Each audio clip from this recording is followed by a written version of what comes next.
ನಮಸ್ಕಾರ. ಏಷ್ಯಾನೆಟ್ ಸುವರ್ಣ ನ್ಯೂಸ್ನ ವಿಶೇಷ ವಾರ ಭವಿಷ್ಯ ಕಾರ್ಯಕ್ರಮಕ್ಕೆ ಸ್ವಾಗತ. ನಾನು ಅಮೃತಾ ಗೌಡ. ಈ ದಿನದ ವಾರ ಭವಿಷ್ಯ ಕಾರ್ಯಕ್ರಮದಲ್ಲಿ ಇಡೀ ವಾರದ 12 ರಾಶಿಗಳ ಫಲಾಫಲ ಹೇಗಿದೆ ಅಂತ ತಿಳಿಸ್ಕೊಡ್ತಾ ಹೋಗ್ತೀವಿ. ಮೊದಲಿಗೆ ಪ್ರಾಜ್ಞರಾದಂತಹ ಶ್ರೀಕಂಠ ಶಾಸ್ತ್ರಿಗಳನ್ನ ಕಾರ್ಯಕ್ರಮಕ್ಕೆ ಸ್ವಾಗತಿಸಿಕೊಳ್ಳೋಣ. ಶಾಸ್ತ್ರಿಗಳೇ, ಕಾರ್ಯಕ್ರಮಕ್ಕೆ ಸ್ವಾಗತ ತಮಗೆ. ನಮಸ್ಕಾರ. ಶಾಸ್ತ್ರಿಗಳೇ, ಮೊದಲಿಗೆ ಮೇಷದಿಂದ 4 ರಾಶಿಗಳ ಇಡೀ ವಾರದ ಭವಿಷ್ಯ ಹೇಗಿದೆ ತಿಳಿಸ್ಕೊಡೋದಾದ್ರೆ? ಶ್ರೀ ಗುರುಭ್ಯೋ ನಮಃ. ಹರಿ ಓಂ. ಮೂರ್ತಿತ್ವೇ ಪರಿಕಲ್ಪಿತ ಶಶಿಭೃತೋ ವೃತ್ಮಾ ಪುನರ್ಜನ್ಮನಾಂ ಆತ್ಮೇತ್ಯಾತ್ಮವಿದಾಂ ಕರ್ತುಶ್ಚಯಜತಾಂ ಭರ್ತ ಅಮರಜ್ಯೋತಿಷಾಂ ಲೋಕಾನಾಂ ಪ್ರಳಯೋದ್ಭವ ಸ್ಥಿತಿ ವಿಭುಶ್ಚಾನೇಕದಃ ಯಶ್ಯರಿತೌ ವಾಚನ್ನ ಸದದಾತ್ವನೇಕ ಕಿರಣಃ ತ್ರೈಲೋಕ್ಯ ದೀಪೋ ರವಿಃ. ಸಮಸ್ತ ವೀಕ್ಷಕರಿಗೆ ಶುಭೋದಯ, ಶುಭ ಬೆಳಗು. ಈ ಇಡೀ ವಾರ ನಮ್ಮ ಜೀವನದ ದಾರಿ ಹಾದಿ ಹೇಗಿರುತ್ತೆ ಅನ್ನೋದನ್ನು ಕಾಣಲಿಕ್ಕೆ ಈ ಗ್ರಹಗಳು ಅಂತಕ್ಕಂಥ ಬೆಳಕನ್ನು ಹಿಡ್ಕೊಂಡು ಸಾಗಬೇಕಂತೆ. ಆ ಬೆಳಕಿನಲ್ಲಿ ನಮ್ಮ ದಾರಿ ಮುಳ್ಳಿದೆಯಾ ಅಥವಾ ಹೂವಿದೆಯಾ ಅನ್ನೋದು ಗೊತ್ತಾಗುತ್ತೆ ಅಂತ ನೋಡೋಣ. ಈ ವಾರ 12 ರಾಶಿಗಳ ಫಲಾಫಲ ಹೇಗಿರ್ತದೆ ಅಂತ ಮೊದಲಿಗೆ ಮೇಷರಾಶಿ ಗಮನಿಸೋಣ. ಮೇಷರಾಶಿಯವರಿಗೆ ವಾರದ ಆದಿಯಲ್ಲಿ ನೋಡಿ, ಶಶಿಮಂಗಳ ಯೋಗ, ಕುಜ ಚಂದ್ರರಿಬ್ಬರು ಸೇರಿಬಿಟ್ರೆ ಅದು ತುಂಬ ಉತ್ಕೃಷ್ಟವಾದದ್ದು ಅಂತ ಹೇಳ್ತಾರೆ. ಹೀಗಾಗಿ ಉತ್ತಮವಾದ ಫಲ ಸಿಗುತ್ತೆ. ಹಣಕಾಸಿನ ಸಮೃದ್ಧಿ ಉಂಟಾಗುತ್ತೆ. ಜೊತೆಗೆ ಕೃಷಿಕರಿಗೆ ಹೆಚ್ಚಿನ ಅನುಕೂಲ ಇದೆ. ಹೋಟೆಲ್ ಇಂಡಸ್ಟ್ರಿ ಅವರಿಗೆ ತುಂಬ ಚೆನ್ನಾಗಿದೆ. ಮತ್ತು ಪ್ರಧಾನವಾಗಿ ಹೆಣ್ಣು ಮಕ್ಕಳಿಗೆ, ಯಾಕೆಂದರೆ ಶಶಿಮಂಗಳ ಯೋಗ ಸ್ತ್ರೀಯರಿಗೆ ಬಹಳ ವಿಶೇಷವಾಗಿರತಕ್ಕಂಥದ್ದು. ಹಾಗಾಗಿ ಈ ವಾರ ನಿಮಗೆ ಒಂದು ಪ್ರಾರಂಭದಲ್ಲೇ ಒಂದು ವಿಶೇಷವಾದ ಅನುಕೂಲವನ್ನು ಉಂಟು ಮಾಡಿಕೊಡುತ್ತೆ ನಾಳೆಯಿಂದ. ಇನ್ನು ವಾರ ಮಧ್ಯಭಾಗದಲ್ಲಿ ಗಮನಿಸ್ಕೊಂಡ್ರೆ ಚಂದ್ರ ಸ್ವಲ್ಪ ಕ್ಷೀಣನಾಗ್ತಾನೆ. ಹೀಗಾಗಿ ಸ್ವಲ್ಪ ನೀರಿನ ಅಭಾವ, ಮಕ್ಕಳಲ್ಲಿ ಸ್ವಲ್ಪ ಮಟ್ಟಿಗೆ ಮನಸ್ತಾಪ, ಈ ಮಾಂದಿ ಕಾರಣದಿಂದಾಗಿ, ಮತ್ತು ಪ್ರಯಾಣದಲ್ಲಿ ಸ್ವಲ್ಪ ತೊಂದರೆಗಳು ಉಂಟಾಗ್ತಕ್ಕಂತಹ ಸಾಧ್ಯತೆ. ನೀರಿನ ಸಮೀಪದಲ್ಲಿ ವಾಸ ಮಾಡ್ತಾ ಇರತಕ್ಕಂಥ ಸ್ವಲ್ಪ ಹುಷಾರಾಗಿರಿ. ಆರೋಗ್ಯದಲ್ಲಿ ಸ್ವಲ್ಪ ವ್ಯತ್ಯಾಸ ಆಗುತ್ತೆ. ವೃತ್ತಿಯಲ್ಲಿ ಅನುಕೂಲ ಇದೆ, ಆತಂಕ ಬೇಡ. ಇನ್ನು ವಾರದ ಅಂತ್ಯ ಭಾಗದಲ್ಲಿ ಗಮನಿಸ್ಕೊಂಡ್ರೆ ಚಂದ್ರಮಾಂದಿಯರು ಒಟ್ಟಾಗಿಬಿಡ್ತಾರೆ. ಸ್ವಲ್ಪ ಈ ಭಯದ ವಾತಾವರಣ, ಸ್ತ್ರೀಯರಿಗೆ ಹೆಚ್ಚಿನ ಭಯ ಸೂಚಿಸುತ್ತೆ. ಬಂಧು ಮಿತ್ರರಲ್ಲಿ ಸ್ವಲ್ಪ ಮನಸ್ತಾಪ ಬರ್ತಕ್ಕಂಥದ್ದು. ದೇಹಬಲ ಸ್ವಲ್ಪ ಕುಸಿಯುತ್ತೆ. ಕುಟುಂಬ ಸಹಕಾರ, ಅದು ದೇಹಬಲ ಚೆನ್ನಾಗಿದೆ, ಯಾಕೆಂದರೆ ಕುಜ ಚೆನ್ನಾಗಿದ್ದಾನೆ. ಆದರೆ ಆರೋಗ್ಯ ಅದು ಗಂಟಲ ಬಾಧೆ ಸೂಚಿಸುತ್ತೆ. ಹೀಗಾಗಿ ಸ್ವಲ್ಪ ಥ್ರೋಟ್ ಇನ್ಫೆಕ್ಷನಿಂದ ಬಳಲ್ತೀರಾ. ಅದ್ರ ಬಗ್ಗೆ ಸ್ವಲ್ಪ ಗಮನ ಕೊಡಬೇಕು. ಇದಕ್ಕೆ ಪ್ರಧಾನವಾಗಿ ನೋಡಿ, ವಾರದ ಸೋಮವಾರದಿಂದ ಗುರುವಾರದವರೆಗೆ ಚೆನ್ನಾಗಿದೆ. ಆನಂತರ ಸ್ವಲ್ಪ ತೊಡಕಿದೆ. ಇದಕ್ಕೆ ಪರಿಹಾರ ಏನು? ಬಹಳ ಮುಖ್ಯವಾಗಿ ನೀವು ಗುರುವಾರದವರೆಗೆ ತೊಂದರೆ ಇಲ್ಲ, ಆನಂತರದಲ್ಲಿ ನೀವು ಸ್ವಲ್ಪ ದುರ್ಗಾ ಕವಚವನ್ನು ಕೇಳಿಸ್ಕೊಳ್ಬೇಕು. ವಾರದಲ್ಲಿ ಮಂಗಳವಾರ ಹಾಗೂ ಶುಕ್ರವಾರ ದುರ್ಗಾ ಸನ್ನಿಧಾನಕ್ಕೆ ಸಾಧ್ಯವಾದರೆ ವಸ್ತ್ರ ಸಮರ್ಪಣೆ, ಬಿಳಿ ವಸ್ತ್ರ ಸಮರ್ಪಣೆ ಮಾಡಿ. ವೃಷಭ ರಾಶಿಯವರಿಗೆ ವಾರದ ಆದಿಯಲ್ಲಿ ನಿಮಗೆ ವೃತ್ತಿಯಲ್ಲಿ ಅನುಕೂಲ. ಆಪ್ತರಿಗಾಗಿ ತುಂಬ ವ್ಯಯ ಮಾಡ್ಕೊಳ್ತೀರಾ. ತುಂಬ ಇಷ್ಟಪಟ್ಟವರು, ತುಂಬ ನೀವು ಯಾರು ನಿಮಗೆ ಇಷ್ಟವೋ ಅವರಿಗಾಗಿ ಒಂದಷ್ಟು ಹಣ ಖರ್ಚಾಗ್ತಕ್ಕಂಥ ಸಾಧ್ಯತೆ ಇದೆ. ಅದು ತೊಂದರೆ ಇಲ್ಲ, ಅದೇನು ನಿಮಗೆ ಹಿತ, ಮನಸ್ಸಿಗೇನು ಅಷ್ಟು ಬೇಸರ ಆಗಲ್ಲ. ಇನ್ನು ವಾರ ಮಧ್ಯಭಾಗದಲ್ಲಿ ಗಮನಿಸ್ಕೊಂಡ್ರೆ ಇದು ಮೇಜರಾಗಿರ್ತಕ್ಕಂಥ ಫಲ.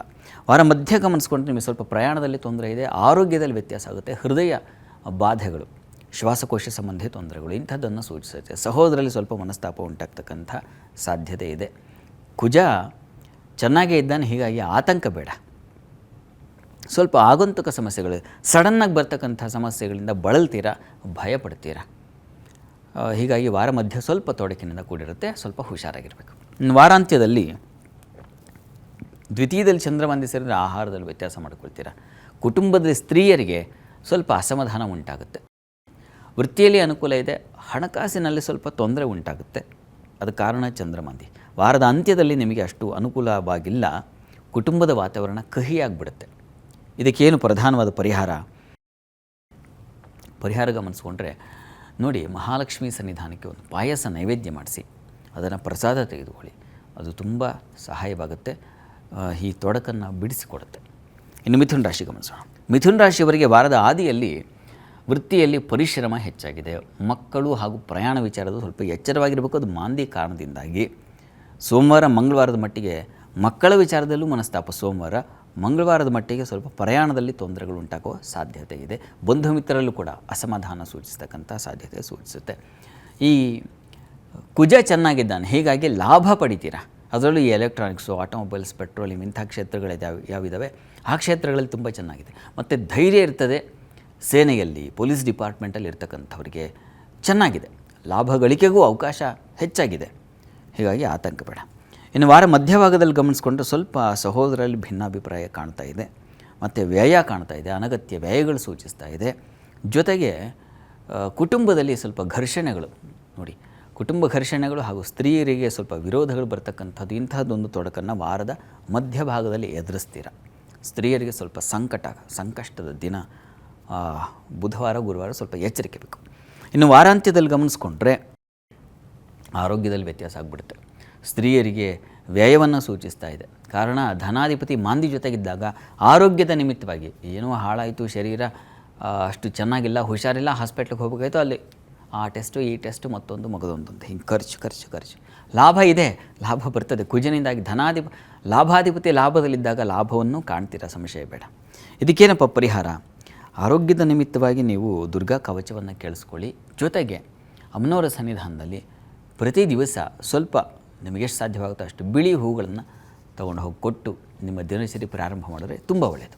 ಕರ್ಕಾಟಕ ರಾಶಿಯವರಿಗೆ ರಾಶ್ಯಾಧಿಪತಿ ಚಂದ್ರ ಹಾಗೂ ಕುಜರು ಒಟ್ಟಾಗಿ ಬಿಡ್ತಾರೆ. ನಾಳೆ ವಿಶೇಷ ಅನುಕೂಲ ತಂದುಕೊಡುತ್ತೆ. ವೃತ್ತಿಯಲ್ಲಿ ಹೊಸ ಅವಕಾಶಗಳಿಗೆ ದಾರಿಯಾಗುತ್ತೆ. ನೀವು ಅಂದುಕೊಂಡಿದ್ದ ಸಾಧನೆ ಆಗುತ್ತೆ, ಕೆಲಸದಲ್ಲಿ ಅನುಕೂಲ ಆಗುತ್ತೆ. ಸ್ವಲ್ಪ ಪ್ರಯಾಣದಲ್ಲಿ ಗಮನ ವಹಿಸಿ. ಬಂಧು ಮಿತ್ರರಲ್ಲಿ ಸ್ವಲ್ಪ ಹುಷಾರಾಗಿರಿ. ಅವರ ವಿಚಾರದಲ್ಲಿ ಅಷ್ಟು ನೀವು ಎಂಟ್ರ್ ಆಗೋದು ಒಳ್ಳೆಯದಲ್ಲ. ಅವ್ರ ವಿಚಾರದಲ್ಲಿ ಸ್ವಲ್ಪ ಜಾಗ್ರತೆ ಇರಬೇಕು. ಮತ್ತು ಸೇವಕರು, ಮನೆ ಕೆಲಸದವರು ಅಥವಾ ಇನ್ನೇನೋ ನಿಮ್ಮ ಸಹಾಯಕರು, ಅವರಿಂದಾಗಿ ಹೆಚ್ಚು ನಿರೀಕ್ಷಿಸಿದರೆ ಅದು ನಿಮಗೆ ಆಗೋದಿಲ್ಲ ವಾರದ ಆದಿಯಲ್ಲಿ. ಇನ್ನು ವಾರ ಮಧ್ಯಭಾಗದಲ್ಲಿ ಗಮನಿಸ್ಕೊಂಡ್ರೆ ಸ್ವಲ್ಪ ಹಣಕಾಸಿಗೆ ತೊಂದರೆ ಸೂಚಿಸ್ತಾ ಇದೆ. ಕುಟುಂಬ ವಿಚಾರದ ಸ್ವಲ್ಪ ತೊಡಕುಗಳು, ಘರ್ಷಣೆಗಳು ಬರುತ್ತೆ. ಆರೋಗ್ಯದಲ್ಲೂ ಸ್ವಲ್ಪ ವ್ಯತ್ಯಾಸ ಆಗುತ್ತೆ. ಆದರೆ ವೃತ್ತಿಯಲ್ಲಿ ಮಾತ್ರ ತುಂಬ ಚೆನ್ನಾಗಿದೆ, ಅನುಕೂಲಕರವಾಗಿದೆ. ಯಾಕೆಂದರೆ ಕರ್ಮಾಧಿಪತಿ ಕರ್ಮಸ್ಥಾನದಲ್ಲಿದ್ದಾಗ ಕಾರ್ಯಸಿದ್ಧಿ ಆಗುತ್ತೆ. ಅದು ರುಚಕ ಯೋಗ ನಿಮಗೆ. ಹೀಗಾಗಿ ಕರ್ಕಾಟಕ ರಾಶಿಯವರಿಗೆ ವಾರ ಇಡೀ ಮತ್ತು ಇನ್ನೂ ಕುಜನ ಸ್ಥಾನ ಚೆನ್ನಾಗಿದೆಯಲ್ಲ, ಹೀಗಾಗಿ ಇನ್ನೊಂದು 2 ತಿಂಗಳು ನಿಮ್ಮ ಪಾಲಿಗೆ ತುಂಬ ಚೆನ್ನಾಗಿದೆ, ಲಾಭದಾಯಕವಾಗಿದೆ. ವೃತ್ತಿ ವಿಚಾರದಲ್ಲಿ ಸಂಶಯ ಇಲ್ಲ. ಇನ್ನು ವಾರದ ಅಂತ್ಯ ಭಾಗದಲ್ಲಿ ಗಮನಿಸ್ಕೊಂಡ್ರೆ ಆರೋಗ್ಯ ಸಮಸ್ಯೆ ಆಗುತ್ತೆ, ಖರ್ಚು ಜಾಸ್ತಿ ಆಗುತ್ತೆ, ಹೆಚ್ಚಿನ ವ್ಯಯ ಸೂಚಿಸ್ತಾ ಇದೆ. ಇದಕ್ಕೇನಪ್ಪ ಪರಿಹಾರ ಏನಪ್ಪ? ಪ್ರಧಾನವಾಗಿ ನೋಡಿ, ದುರ್ಗಾ ಸನ್ನಿಧಾನದಲ್ಲಿ ರುದ್ರಾಭಿಷೇಕ ಮಾಡಿಸಿ. ಪ್ರತಿ ದಿವಸ ಅದು ಸ್ವಲ್ಪ ತೀರ್ಥ ಸೇವನೆ ಮಾಡಿ, ಅದು ತುಂಬ ತುಂಬ ಸಹಾಯವಾಗುತ್ತೆ. ಇದು ಕರ್ಕಟವರೆಗಿನ ಫಲಗಳು. ಇನ್ನುಳಿದ 8 ರಾಶಿಗಳ ಫಲಾಫಲಗಳನ್ನು ತಿಳಿಸ್ಕೊಡಿ ಶಾಸ್ತ್ರಿಗಳೇ. ಅದಕ್ಕೂ ಮುಂಚೆ ಒಂದು ವಿರಾಮ ತಗೊಂಡು ಬರೋಣ. ವಾರ ಭವಿಷ್ಯ ವಿಶೇಷ ಕಾರ್ಯಕ್ರಮ ಮುಂದುವರಿಯುತ್ತೆ ಪುಟ್ಟ ವಿರಾಮದ ಬಳಿಕ.